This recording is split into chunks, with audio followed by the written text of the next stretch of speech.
السلام علیکم ورحمۃ اللہ وبرکاتہ۔ جی وعلیکم السلام۔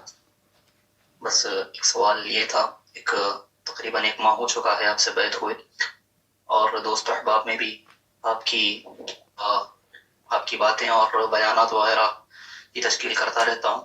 بس وہ ایک ابھی آپ کی بات سنی کہ کافی حضرات آپ سے بس میسج کرتے ہیں کہ السلام علیکم، پھر آپ کو ان کا جواب دینا پڑتا ہے وعلیکم السلام۔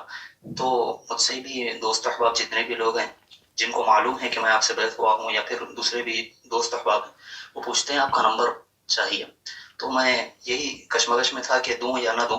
اب آپ کی یہ بات سنی تو پھر سوچ میں پڑ گیا کہ نمبر اگر دے دیا تو پھر وہ بھی آپ کو پھر السلام علیکم کہہ کر میسج کریں گے، یا پھر دوسرے غیر ضروری میسیجز کریں گے، اور وہ بس پوچھ رہے ہیں شوق کے لیے، ایسا نہیں کہ کچھ مسائل ہوں، ایسا نہیں کہ کچھ درست ہو، بس دیکھیں، آپ کا بات یہ آزاد ہے نشین اس۔ فرما لیں، میں اپنا نمبر کسی شخص کو بھی آگے دینے سے منع نہیں کرتا۔ میرا نمبر آپ کسی کو بھی دے سکتے ہیں، بس ان کو یہ بات بتا دی جائے کہ آپ السلام علیکم ورحمۃ اللہ لکھیں، اپنا تعارف لکھیں اور پوری بات لکھیں جو آپ کی ضرورت ہے۔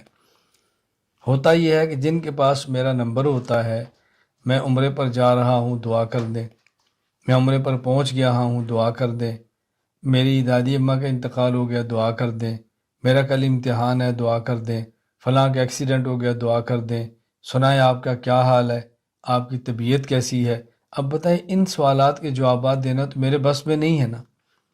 بس جی ضروری سا سوال کریں اور اس کے بعد پھر میں جواب ضرور دیتا ہوں۔ کوئی بات پوچھنی ہے، کوئی مسئلہ معلوم کرنا ہے، کوئی عقیدہ معلوم کرنا ہے، کوئی سوال کا جواب ہے تو ضرور پوچھیں، میں دیتا ہوں جواب۔ جزاک اللہ۔